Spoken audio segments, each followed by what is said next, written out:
Rồi, chào quý vị và các bạn. Đây là lần đầu tiên mà thấy cả ba người xuất hiện là Colorman, anh Sony Sơn với lại Nga xoài chua. Chắc là quý vị các bạn cũng không xa lạ gì với những người đi cùng với mình đúng không? Anh Sơn là coi như là tri kỷ rồi, bạn vong niên của mình. Còn Nga xoài chua thôi đệ tử đó. Thì lý do sao hôm nay mà ba người ngồi đây là chắc chắn là quý vị các bạn cũng có thể đoán ra được phần nào. Lại tiếp tục là một câu chuyện phức tạp nữa. Cả nhà mình hôm nay là ngày 26 tháng 9 năm 2020 và bây giờ là 9 giờ 36 phút đó. Thì cả nhà mình ra đây ngồi uống cà phê ăn sáng rất là gần với cái khu Media Hồ Tràm, chỗ Parami Resort. Thì sáng nay ăn sáng xong rồi cả nhà uống cà phê một chút xíu thì mình với lại ba anh em mình tranh thủ quay cái video này. Có mấy mục đích sau đây. Mục đích thứ nhất là thông báo cái tin vui với quý khán giả là chính thức là sáng ngày mai 27 tháng 9 năm 2020 vào lúc 11 giờ thì Colorman sẽ cùng với cụ Huỳnh bán xôi, bán bánh ướt để cố gắng là giúp cụ Huỳnh ngày mai có một cái buổi bán hàng thành công tại địa chỉ 177 Phan Chu Trinh, phường 13, quận Bình Thạnh. Đó chính là trụ sở của tòa nhà Colorman House và cũng là trụ sở của công ty điện quân của mình. Đó. Và hôm nay thì mình ở đây, rồi tối nay mình ăn cơm với anh em, rồi sáng mai là mình sẽ dông về sớm để mình tới phụ giúp cụ, rồi mang đồ đạc rồi đi, rồi còn để di chuyển lên chỗ trụ sở mình để bắt đầu ngày mai thực hiện cái buổi bán hàng tiếng rao. Và cũng qua video này cũng mong là quý khán giả lưu lại cái thời gian ngày mai và địa chỉ. Những người nào ở gần á thì có thể đến để ủng hộ Colorman tại chỗ luôn, ủng hộ dì Quỳnh tại chỗ luôn. Còn những người nào ở xa thì tiếp tục có thể là giúp đỡ mình và dì Quỳnh bằng cách là đóng góp đó. Dạ thưa quý vị các bạn, thì khuya hôm qua ở nhà mình ăn tối rồi đáng lẽ ngủ rồi thì bác Sơn có nhận được một cái thông tin mà chắc có lẽ là phải nhờ bác Sơn chia sẻ đó. Từ một cái anh là một cái khán giả của Colorman tên là Steve Phan đó.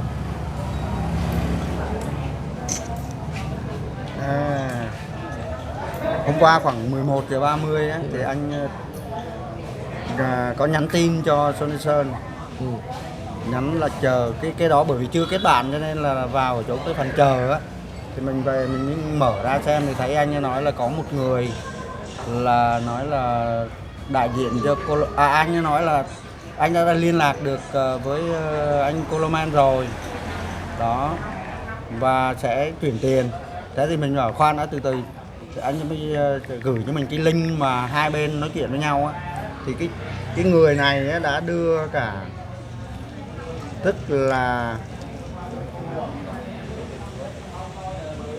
đưa cả tên, tức là Nguyễn Thị Thu Hường, địa chỉ 117 Huỳnh Tấn Phát, phường Tân Thuận Tây, quận 7, số điện thoại là 076 8675 828. Tức là nói anh này chuyển tiền về theo địa chỉ này và sẽ đưa tiền cho bà cụ. Thế thì mình sau khi mình xem cái chỗ đoạn chat giữa hai người này thì bảo không. Thế thì em ngừng lại không ấy, thì trong lúc này thì anh bạn mình đang trên xe để đến ngân hàng.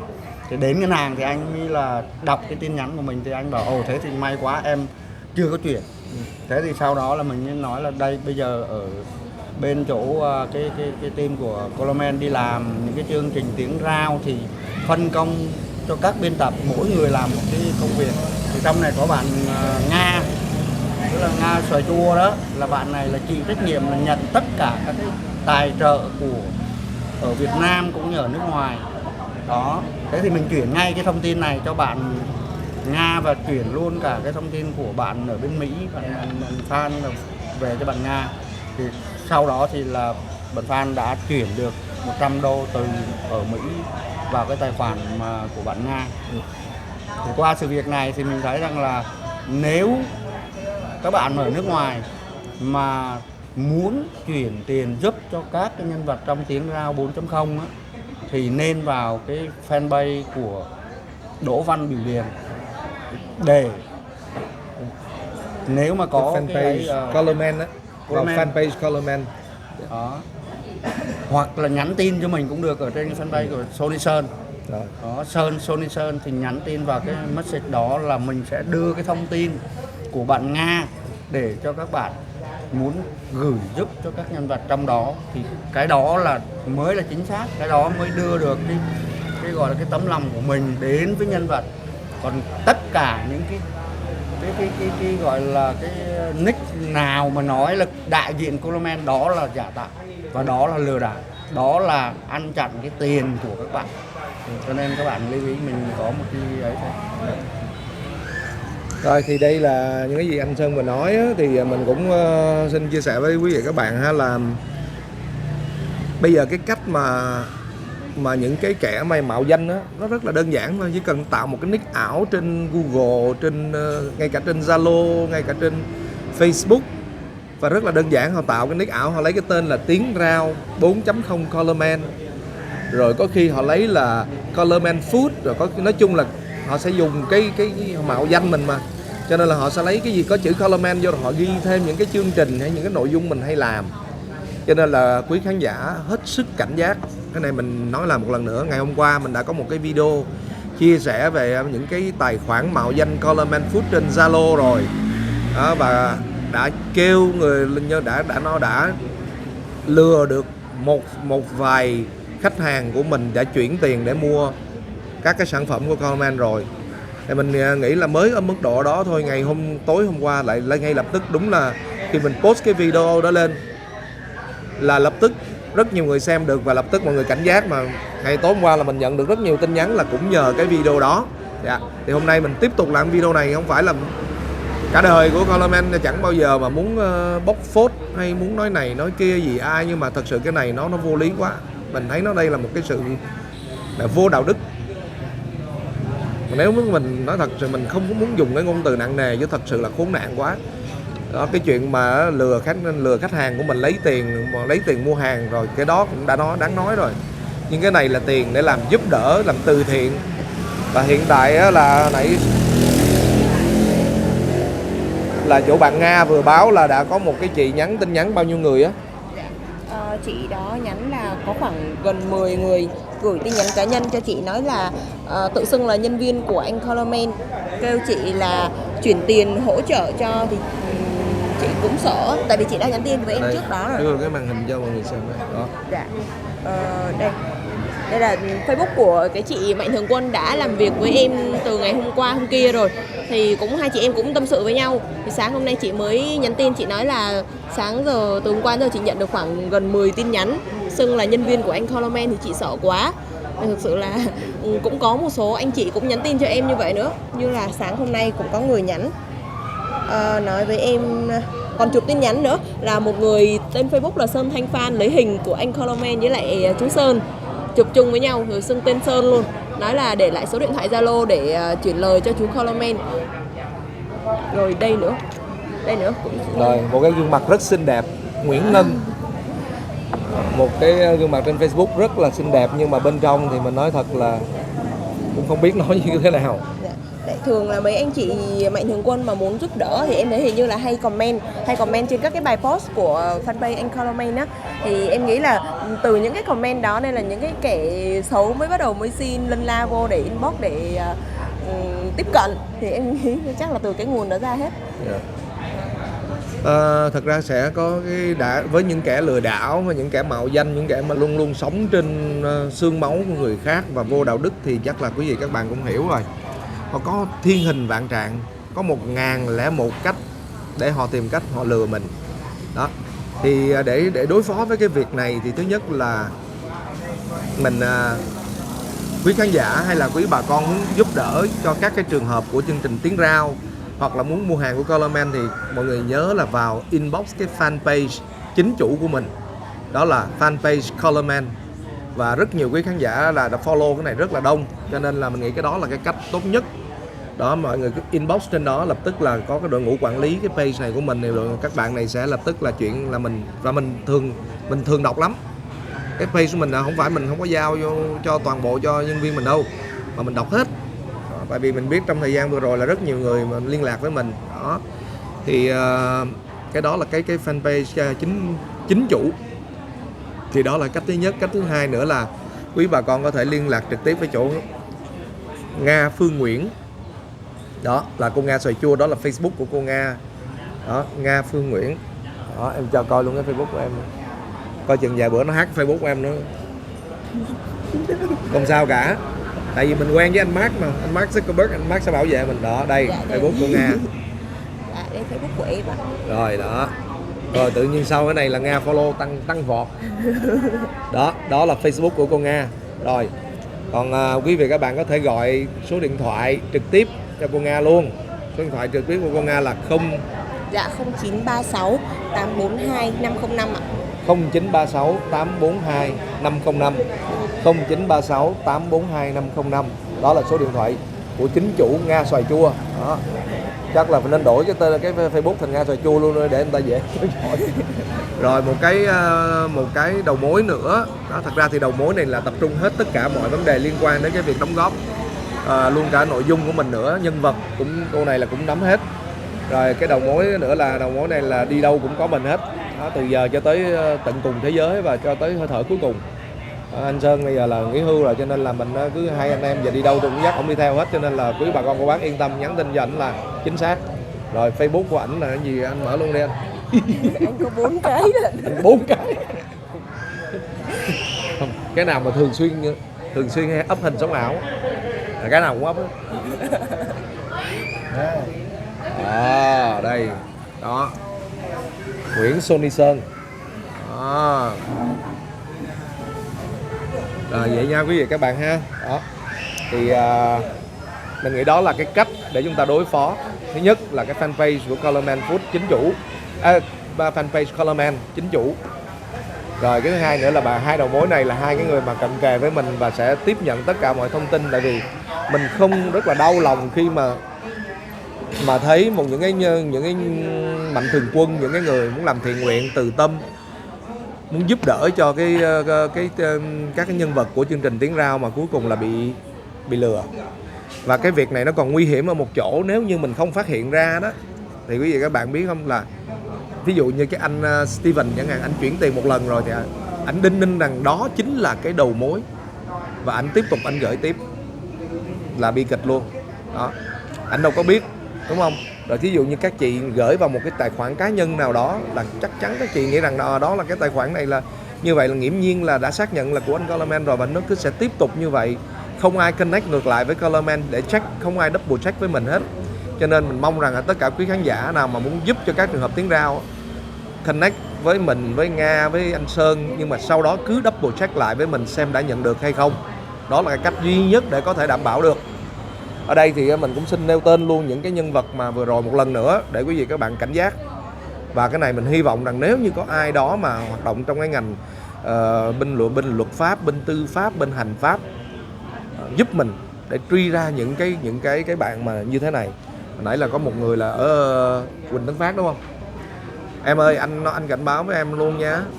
Cái này là em sống em vô đạo đức như vậy là em lừa gạt mà tiền của những người nghèo nè, những cái người mà thiện nguyện nè. Anh nói em là sống không nổi đâu. Anh nói em trời tru đất diệt đó. Rồi.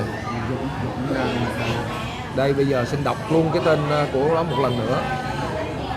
Và cô này đang ở rất gần với nhà mình nữa, ở quận 7. Đó. Đây nè. Cô ấy lấy cái tên là Tiếng Rao 4.0 Colorman, xong cô ấy ghi rõ em gửi về địa chỉ. Gửi về địa chỉ này Nguyễn Thu Hường, địa chỉ 117 Huỳnh Tấn Phát, phường Tân Thuận Tây, quận 7. Mình chắc chắn rằng cái địa chỉ này là địa chỉ ảo, nhưng số điện thoại sẽ là số thật. 076 867 5828. Thật sự là công việc mình nhiều quá, mình không có thời gian để mình truy cứu cái này. Đó. Thì hy vọng rằng là nhờ anh em cộng đồng hay những người mà yêu quý cái chương trình, yêu quý Colorman, yêu quý Khương Dừa và các cái công việc mà anh em mình làm á, chúng ta phải làm sao để chúng ta lôi những cái bạn này, những cái kẻ mà giả danh này ra ánh sáng một lần, chứ còn không thể chịu nổi, thật sự với quý vị các bạn vậy. Rồi Thôi thì đó là những cái tin mà không rất là tin buồn của những ngày cuối tuần. Hôm nay sáng thứ Bảy mà nghe chỉ còn có một ngày nữa là sáng mai là mình thực hiện chương trình tiếng Rao rồi, mà hôm nay nhận toàn thông tin vậy không, hơi buồn. Nhưng mà thôi, còn tin vui là cho tới giờ phút này là đã có 20 mấy trường hợp hả? Đúng không? 21 ạ. Hiện tại bây giờ đã có 21 mạnh thường quân sau đây đã nhắn tin cho Nga Xoài Chua và đã xác nhận là sẽ giúp đỡ cho cụ Huỳnh. Thứ nhất là cô Francisco. Cô này là giúp cho chị Phượng. Cô này giúp chị Phượng. Cô này giúp chị Phượng thì sang tuần tới mình đi Cần Thơ mình sẽ làm. Rồi chị Phương Ngô, chị Trần Gia Tiểu My. Chị Phương Ngô thì giúp cho cụ Hoa, cụ Nguyệt xúc cua. Chị Trần Gia Tiểu My ở Mississippi, chị Kim Xuyến Nhật, rồi một cái khán giả ở Cà Mau giấu tên, chị Dung, anh Thắng Hàn Quốc, chị Giang ở quận 9, chị Phụng ở Úc, anh Hiếu Nguyễn ở Mỹ, chị Hương Trương ở Mỹ, chị Uyên Nguyễn ở Vancouver, Canada, chị Thúy ở Úc, Mark Lưu và Cẩm Tú ở Oregon, USA, anh Stevo ở Houston, Texas, anh Bùi Thiện Vũ, Phát Tài Construction ở New York, Phát Tài Construction ở New York, rồi chị Mina, CEO của Dudop Việt Nam, rồi cô Liên, bạn của bà ngoại của mấy đứa nhỏ mình, rồi cô Diệu Mỹ ở Canada, rồi chị Nguyễn Thanh Tâm ở Cali. Đó, hiện tại là mình đang có cái danh sách mà các mạnh thường quân thường xuyên đóng góp cho các cái nhân vật tiếng Rao mình, và cũng đang tiếp tục. Còn con số thì thật sự ngày mai mình mới công bố, nhưng mà cho tới giờ phút này chưa bán hàng, cũng đã có một cái số tiền khá để chuẩn bị giúp cho cụ Huỳnh rồi. Dũng mà cho hỗ trợ 3 triệu. Dạ rồi, tiếp tục là một anh là anh Dũng. Anh Dũng đã đồng hành với tiếng Rao mấy số rồi. Anh Dũng và các anh em ở Houston mới vừa nhắn cho anh Sơn là chuyển tiếp 3 triệu. Rồi, cảm ơn anh Dũng và các anh em ở Houston, Texas. Có một anh Khương Danh nữa, một anh Khương Danh cũng đã từng đóng góp cho đi ở Cà Mau, cũng mới gửi cho em. Một số mạnh thường quân vẫn đang tiếp tục confirm đóng góp, nhưng mà khi nào mà chuyện chuyển tiền vào tài khoản của cô Nga cô nhận được rồi thì mình chắc chắn là ngày mai mình sẽ đủ, trước khi giờ ghi hình đó mình sẽ có quay một cái video trên đó để mình cảm ơn tất cả các mạnh thường quân đóng góp cho cụ Huỳnh đợt này. Dạ thì một lần nữa cảm ơn tất cả quý khán giả là luôn yêu thương Colorman, yêu thương Khương Dừa, yêu thương Đường Quân. Mặc cho ngoài kia là gọi là phong ba bão táp, phong ba bão táp, thập diện mai phục, nhưng mà quý bà con cô bác vẫn tin tưởng chúng tôi. Mình nghĩ rằng đây là một trong những cái công việc mà mình rất là yêu thích, đặc biệt là cái chương trình tiếng Rao là một cái chương trình mà mình nghĩ là thực tế, mà mình là người nghĩ ra nó, nhưng mà bây giờ mình không ngờ là cái hiệu ứng nó tốt như vậy, rất là hạnh phúc luôn. Mong rằng là ngày mai 11 giờ trưa ở tại 177 Phan Chu Trinh, phường 13, quận Bình Thạnh thì Colorman và team ekip sản xuất của tiếng Rao 4.0 hy vọng gặp lại quý vị và các bạn, và có livestream từ 11 giờ tới 11 giờ 30. Quý bà con ở phương xa có thể không đến được thì theo dõi và chia sẻ cái livestream này để đến với rất nhiều khán giả, với rất nhiều người hơn nữa, để làm sao mình lan tỏa hơn nữa cái chương trình tiếng Rao này, để giúp đỡ cho các bà, các cô, các cụ và những người mà buôn gánh bán bưng, những người mưu sinh trên hè phố, và đồng thời lưu giữ lại những cái kỷ niệm đẹp của những cái gánh hàng rong, của những cái hè phố, của những cái tiếng Rao mà nó đã trở thành một cái nét văn hóa của Việt Nam mình nói chung và của Sài Gòn, của thành phố Hồ Chí Minh nói riêng. Đến đây thì ba anh em chúng tôi xin được gửi lời chào tạm biệt đến quý khán giả nha. Đây là anh Sơn, đó, đây là bạn Nga Xoài Chua, là hai người cận kề với mình một lần nữa. Nếu như quý vị các bạn không liên lạc được với Colorman chính chủ page của Colorman thì mọi người liên lạc, cả nhà mình có thể liên lạc với hai anh em anh Sơn và cô Nga. Rồi, mong rằng là quý bà con chia sẻ cái video này để nhắc nhở tất cả những cảnh giác. Bây giờ lừa đảo nhiều quá, làm thì không làm mà người ta làm sẵn rồi xong rồi đi lừa, rồi xong sống trên cái xương máu của người khác, rất là vô đạo đức. Thưa quý khán giả, thôi xin được khép lại video này tại đây. Ngày cuối tuần mà nói mấy chuyện này nó buồn quá, nó thật sự nó làm cho mọi người có nhiều cái mất niềm tin vào cuộc sống. Nhưng mà mình nghĩ rằng cuộc sống nó phải như thế, luôn luôn sẽ có những cái kẻ mà xấu lợi dụng lòng tin của người khác. Còn chúng ta là những người muốn giúp đỡ thì chúng ta phải làm sao nghĩ cách để đối phó. và cuối cùng chúng ta mang đến cái kết quả tốt cho những người cần được giúp đỡ. Xin chào tạm biệt quý khán giả.